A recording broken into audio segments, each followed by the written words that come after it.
అందరికీ నమస్తే. ట్రంప్ కాక ఏమంటున్నా అనుకుంటారు? పచ్చిగా చెప్పాలంటే ఈయన బైరే మొత్తుకుంటుండులా మీరు ఏమని అన్నారు కానీ హోర్ముజును తెరవండిరా. తీవ్ర అసహనంతో ట్రంప్ బూతులు మాట్లాడుతున్నట. సహనం కోల్పోయి బూతులు మాట్లాడుతుండు. వెంటనే జలసంధిని తెరవకపోతే నరకంలో జీవించాల్సి వస్తుంది. మంగళవారం ఇరాన్లో bridge day, flower plant day అన్నీ పేల్ చేస్తాం. ఇక చూడు నా సంగతి ఏందో మీకు చూపిస్తాను. ఈయనంటే ఆడు మాత్రం ఏమంటుడు, హోర్ముజును కాదు నరకానికి గేట్లు తెరుస్తాం.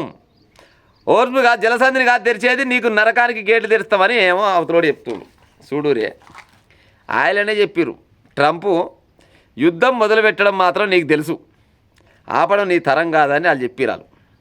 ఈరేమనుకుంటు నాది ఇంత పెద్ద దేశం, ఇన్ని డబ్బులు ఉన్నాయి, ఇన్ని బలగాలు ఉన్నాయి, ఇన్ని ఏమంటారు బాంబులు ఉన్నాయి, ఎన్నో రకాల టెక్నాలజీ నా దగ్గర ఉంది, అలా పని చేస్తామని అనుకుంటు. కానీ సూది పని సూది చేస్తుందంట, దబ్బడం పని దబ్బడం చేస్తుందంట. ఏమంటారు ఇప్పుడు సూది గొప్ప అని అనుకుంటే నడవదు, అట్టని దబ్బడం పెద్దగా ఉన్నా కానీ నేనే గొప్ప అని కూడా నడవదు. దబ్బడం ఎక్కడ ఉన్నప్పుడు దబ్బడంతో పని ఉంటుంది, సూది ఎక్కడ ఉన్నప్పుడు సూదితోటి పని ఉంటుంది. అవునా కదా చెప్పురి.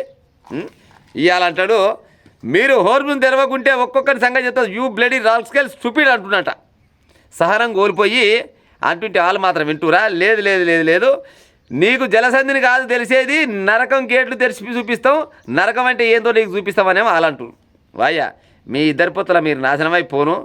మీ 3 దేశాల పుణ్యమా అంట, ప్రపంచం మొత్తం నాశనం అవుతుంది. ఆయన ఈ పశ్చిమాసియా దేశాల పుణ్యమా అంట, ప్రపంచం మొత్తం నాశనం అవుతుంది.